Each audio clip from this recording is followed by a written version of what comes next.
The Lagos sun blazed mercilessly, but inside Jessica Nathaniel's Lexus, it felt like another world. The AC blasted sharp, refreshing cold air, like her mind when it came to business. She had flown to London for a 5-day trip, but she hadn't needed that long. 3 days was enough to close the deal. The handshakes and polite small talk that followed had been nothing but a waste of her time and money. All she wanted now was to return to her fortress of a mansion, high white walls, perfect silence, every detail designed to shut out the city's chaos. Her company, Nathaniel Global, was a giant in shipping and trading. She had inherited it from her father and multiplied its worth fourfold with bold, sharp decisions. Jessica didn't just attend meetings, she dominated them. Her entire life was a string of carefully constructed successes. Even her home mirrored her, a kingdom where every flower, every painting, even the grass had to be flawless. Her staff moved quietly, their only task to ensure her world remained perfect. But as her car rolled toward the gate, perfection cracked. The massive iron gate stood slightly ajar. Instead of locked and secure, it yawned open like an offense. The driver slowed, glancing nervously at her in the rearview mirror. Jessica's brows drew tight. Broken. Or careless. Either way, unacceptable. A flaw this small was a fracture in her meticulously ordered world. Stop here, she ordered, her voice sharp against the car's quiet hum. Before the driver could respond, she opened the door. The hot, sticky air reeking of fuel slapped her face. Adjusting her silk blouse, her heels sinking slightly into the soft dirt road, she marched toward the gate. But what she saw froze her anger in place. Samuel, her gateman, sat slumped against the security post wall. He wasn't in his khaki uniform, but in a faded t-shirt. And cradled against his chest, tied with a bright Ankara cloth, were 2 tiny babies, barely months old. Identical twins. One whimpered softly while Samuel clumsily fed the other with a small bottle. His large, rough hands meant for lifting gates, checking cars, looked impossibly awkward holding something so fragile. For 10 seconds Jessica couldn't process it. It was like finding weeds in her perfect garden. Not a small problem. A disaster. Samuel. He jolted like she'd struck him. Panic washed over his tired face. Scrambling to his feet, the twins strapped to his chest began crying, their wails piercing the hot air. "Ma, Mom Jessica, welcome, Ma," he stammered, voice shaking. "You weren't supposed to be back until Friday." "When I arrive isn't the problem," she cut him off coldly, her eyes on the wriggling infants. Her tone was razor sharp. "The problem is the daycare you're running at the entrance of my home." "What in God's name is this?" The babies wailed louder. Samuel rubbed them instinctively, desperation in his movements. "Ma, please, I can explain." "It's not what you think." "It looks exactly like what I think," Jessica snapped, stepping closer. The sour smell of milk and baby powder stung her senses. The gate was open. Anyone could have walked in. "You've compromised my safety, my privacy, for this. Who are they? Why are they here?" Samuel's eyes flickered between her fury and the crying children. "They are my sister's children, Mom," he said, voice tight. Jessica scoffed. "And how is that my problem? I pay you to guard my home, not run a nursery. They are not usually here. I swear, Ma. Only for 2 days." Her voice rose. 2 days. You've been lying to me for 2 days. His knuckles whitened as he clutched the cloth sling. Then his words dropped heavy in the air. Their mother, my sister, she died giving birth to them. Their father disappeared. My mother has been caring for them, but she is old. Too frail. Last week she fell. The doctor warned she mustn't lift anything heavy. I had no choice. This job feeds us. It feeds them. For a moment, Jessica's mask cracked. The raw grief in his story caught her off guard, but only briefly. She rebuilt her wall of ice. That is unfortunate, Samuel, but not an excuse. You had options. Time off. A daycare. Neighbors. You don't bring your personal chaos into my home. A shelter. Samuel's bitter laugh was short and broken. Do you know what happens to twin babies in those places? They separate them. They don't care if they are together or not. My sister made me promise, keep them safe. Keep them together. So I brought them here. I thought I could manage until I found another way. I thought you wouldn't be back so soon.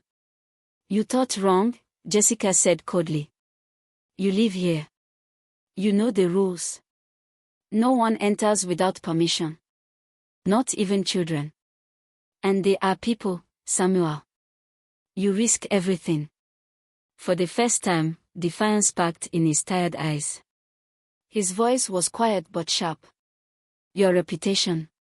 That's what you fear. While I fear whether two babies survive the night. I don't have the luxury of worrying about image, Mom. I only worry about keeping them alive. Jessica's fist curled at her side. Logic told her to fire him immediately. He was a risk. A liability. But something stopped her. The sight of him, this broad, weary man, holding two helpless babies not like a burden, but a duty. The exhaustion in his eyes was lined with a strength she couldn't name. The louder twin finally quieted, slipping into shaky sobs. Silence hung thick between them. This cannot continue, Jessica said flatly. He nodded, shoulder slumping. I know, Mom. But sometimes to survive, you cross lines. You've never had to choose between your job and your family. I did. And I chose them. The raw honesty in his voice unsettled her. She glanced at the babies, tiny mouths parted, breathing softly in unison. For the first time, she saw not intruders, not a problem, but two fragile lives clinging to the only protector they had. She exhaled slowly. Get them inside the security house. Out of my sight. Now. Samuel blinked in confusion. He had expected dismissal, not orders. Go, she barked. And Samuel, my office. 8 a.m. tomorrow. Don't be late. Turning sharply, Jessica walked into her mansion, the heavy front door sealing behind her. Inside, the silence pressed down on her. Once her comfort, now it felt suffocating. The image of her Gateman rocking twins replayed in her mind. It was a problem to fix, to remove. Yet as she stood in the hollow stillness of her immaculate home, another thought slipped in, uninvited. Maybe the biggest crack wasn't at her gate, but somewhere deep within her own perfect walls. That night, lying on her Egyptian cotton sheets, Jessica could not sleep. The silence of her kingdom was louder than ever. Every sound in the house seemed magnified, the low hum of the air conditioner, the occasional bark of her dog. Instead of calming her, the silence grew heavier, emptier. Jessica could not shake the image of Samuel, his weary face, the way his rough hands held the baby bottle, and the two tiny identical heads resting against his chest in a faded cloth. She told herself it was the disorder of it all that unsettled her. Samuel, her gateman, the man entrusted with her security, was now a risk. Exhausted, distracted, and burdened with too much responsibility, he was a liability. A worker with problems was a worker who could not perform, and in her world, that was dangerous. That was the story she clung to, the story that fit into her system of risk and management. It was, she told herself, just business. But beneath the cold reasoning, something else pressed at her. The sound of the baby's cries, raw, urgent, alive, echoed in her mind, a need her grand mansion could never produce and never satisfy. The memory of Samuel's eyes haunted her too, the heavy gaze of a man bound by loyalty to his sister's dying wish, carrying a responsibility that could not be shaken off. Loyalty. That was the word. And loyalty was the one quality she valued above all else in her empire. By 6 o'clock the next morning, after little sleep, Jessica was already dressed in a sharp suit. Standing at the window of her private gym, she watched the mist lift over her perfectly trimmed garden. The problem, she decided, needed clarity. She wouldn't base decisions on sympathy or on a sad story. She needed facts. Picking up her phone, she called her head of security. "Adebayo," she said, skipping any greeting. "Good morning, ma'am," came his calm, professional reply. "I have a situation with the Gateman, Samuel. I want a full background check. Family, finances, everything. Especially this story about a dead sister, twin babies, and an old mother. Verify it. I want the report on my desk before 8. Consider it done," Adebayo answered without hesitation. He never asked why. While she moved forward with her investigation, Samuel fought through a sleepless night of feeding, changing, and praying the twins would stay quiet.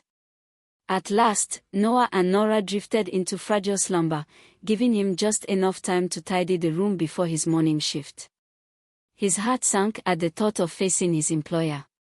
The 8 a.m. summons felt like walking toward an execution. With trembling hands, he ironed his uniform. The cook, another staff wife, agreed to watch the babies for an hour, and at exactly 7:55 a.m., Samuel stood at the towering doors of the mansion, fear lodged in his chest. He had opened these doors countless times for Madame Jessica, but never once as a summoned guest.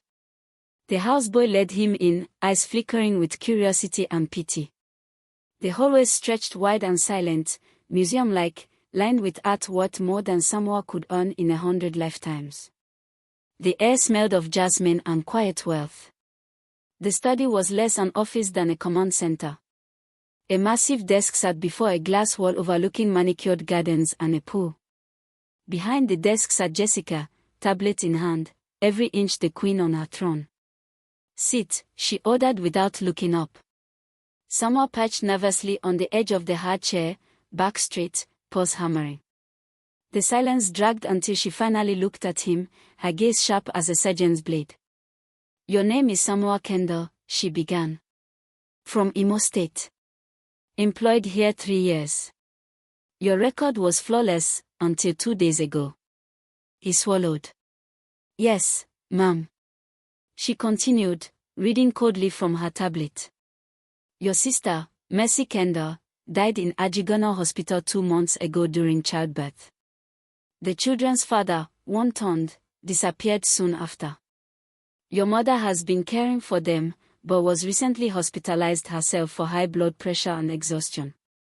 She discharged herself against medical advice to stay with the babies."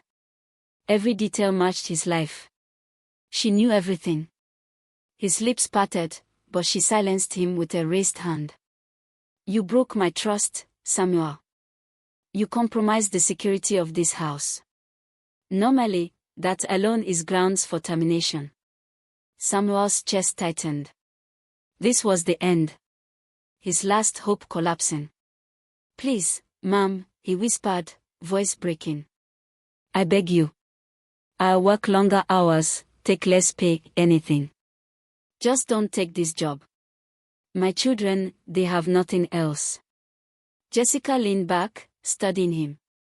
The boss in her weighed risk and efficiency, but another part, small, unwelcome, saw his desperation. "You've left me with a problem," she said softly.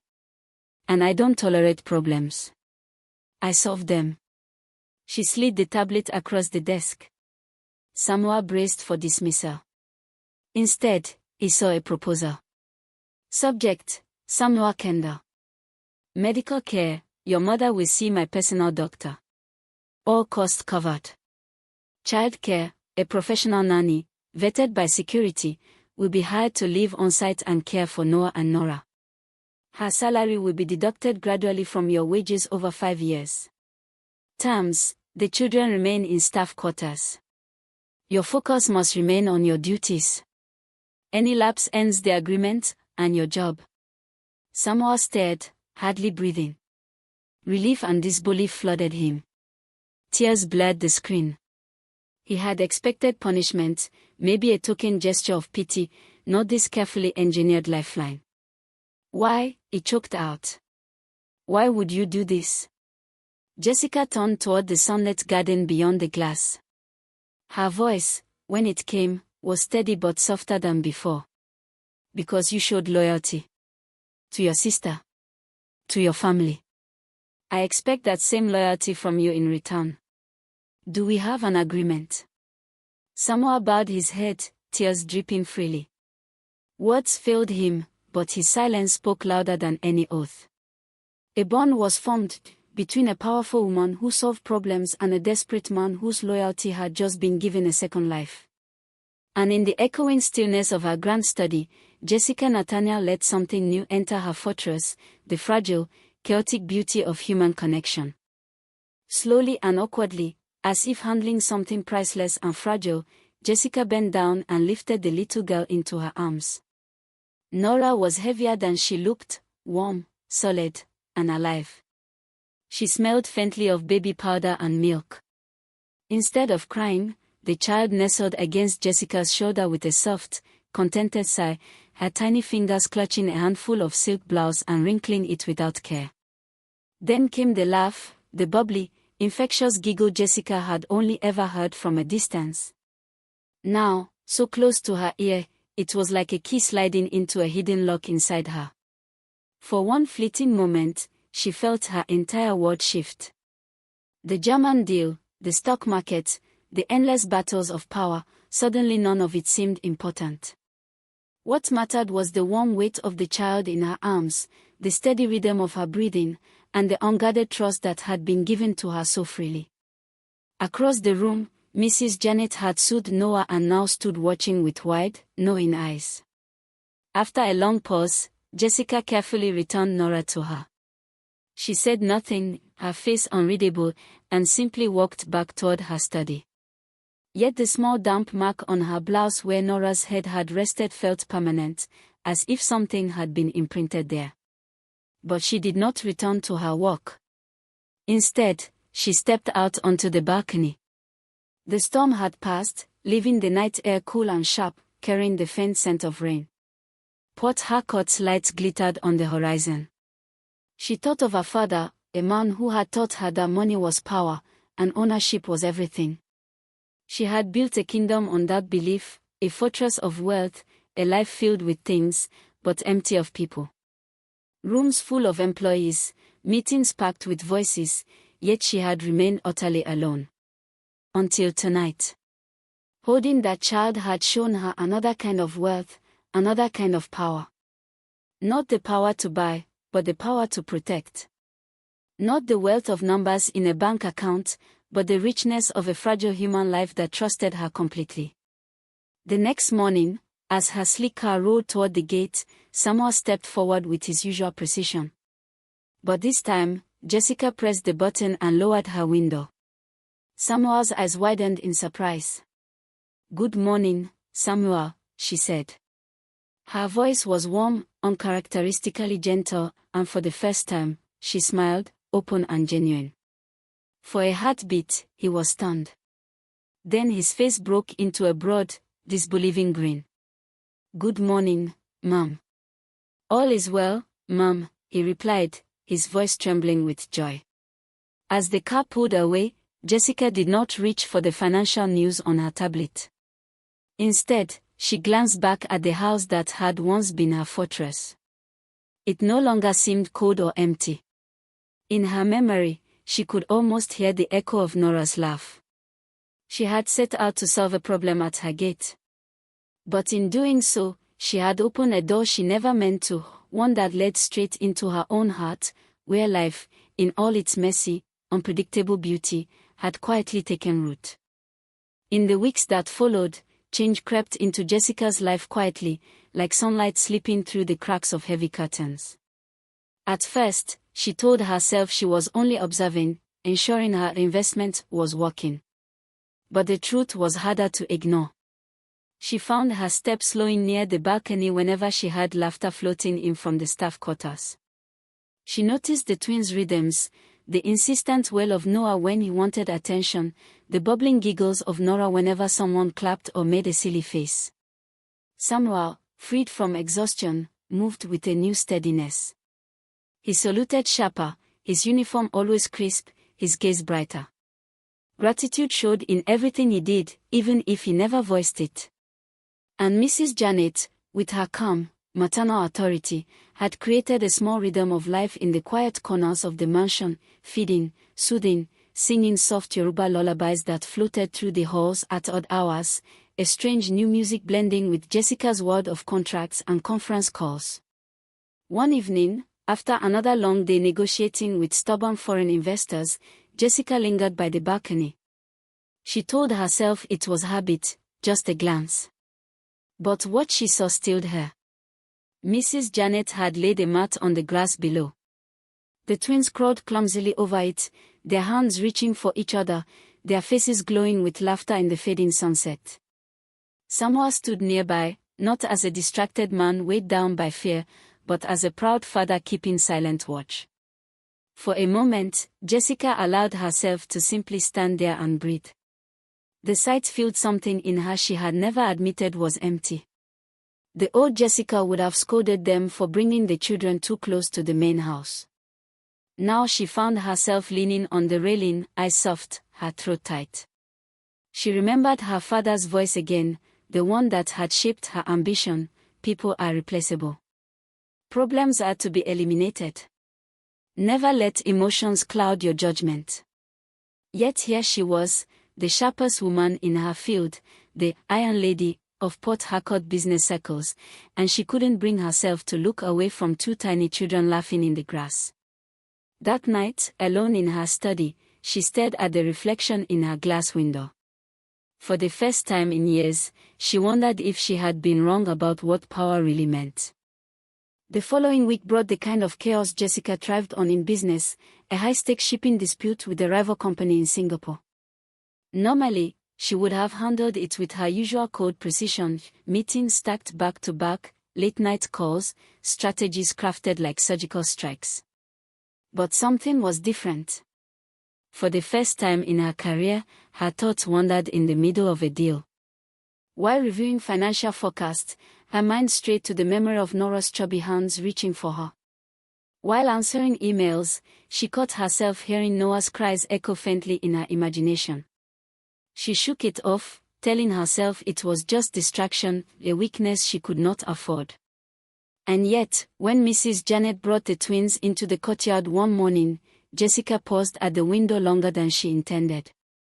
Nora spotted her first. The little girl stopped playing with the colorful rattle in her hand and pointed upward, squealing with delight as if she recognized Jessica from afar.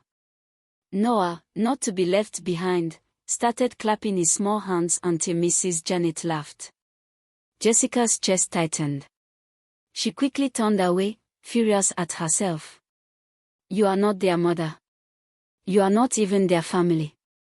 You are their employer. Stay in control. But control was slipping. That evening, someone knocked hesitantly on her office door. He never came unless summoned. Jessica frowned, irritation rising, but when he entered, she noticed the unusual look in his eyes, nervous, almost pleading. "Ma'am," he said, bowing slightly. "Please forgive me for disturbing you. I just wanted to say thank you. For everything. For saving my job. For helping my mother. For the children." Jessica opened her mouth to shut him down, to remind him that this was not charity but a contract, an arrangement for efficiency. But the word stuck. For once, she couldn't summon her cold armor. She simply nodded. Samoa hesitated, then added, "Ma'am, they smile when they hear your footsteps. The twins. Especially Nora. She always looks toward the house when you walk by. As if she's waiting." His words cut deeper than he knew. Jessica dismissed him quickly, but after he left, she sat at her desk long after midnight, unable to focus on the numbers on her tablet. She had built her empire on the idea that people were assets or risks, nothing in between. But these children, they didn't fit into that model. They want problems to solve. They want assets to grow. They were simply alive, needing, trusting, giving nothing but themselves in return. It terrified her. And yet, deep inside, it also warmed her in a way that boardroom victories never had. The following Saturday, Jessica surprised herself by rising earlier than usual. Normally, her weekends were devoted to rest after grueling weeks, late mornings, coffee alone on the balcony, silent scrolling through stock reports. But today, the sound of children's laughter in the courtyard stirred her before her alarm. She opened the curtains, and there they were. Nora was toddling unsteadily on the grass, her arms flailing for balance while Noah sat stubbornly on a mat, refusing to crawl, pounding his tiny fist as if demanding the world wait for him. Mrs. Janet hovered nearby, patient as always. Jessica told herself she was just curious. That watching for a moment would cost her nothing. But then Nora tripped. Before Mrs. Janet could even reach her, Jessica found herself halfway down the staircase, her heart pounding as if she'd witnessed a tragedy. When she arrived, the girl was already back on her feet, giggling, completely unbothered by her fall. Jessica froze, embarrassed by her own overreaction. Mrs. Janet gave her a knowing smile but said nothing. Nora, however, had spotted her. She waddled forward, her little legs unsteady but determined, arms reaching out as though Jessica had always been her destination. Jessica bent, awkwardly, hesitantly, and this time, she didn't resist. She scooped the child into her arms, holding her close. "Careful," she whispered, her voice strangely soft. Nora responded by planting her wet, clumsy kiss on Jessica's cheek. It was over in a second, but Jessica stood rooted to the ground, shaking as if she had just signed the most important contract of her life. That evening, as she sat in her study with papers scattered around, Jessica realized she hadn't touched a single one. Instead, she kept remembering the weight of Nora in her arms, the soft press of that child's affection. It was absurd, she told herself. You've closed billion-dollar deals. You've stood against men twice your power. And yet you're undone by one child's kiss. But deep down, she knew it wasn't absurd. It was real. It was dangerous. Because it made her want more.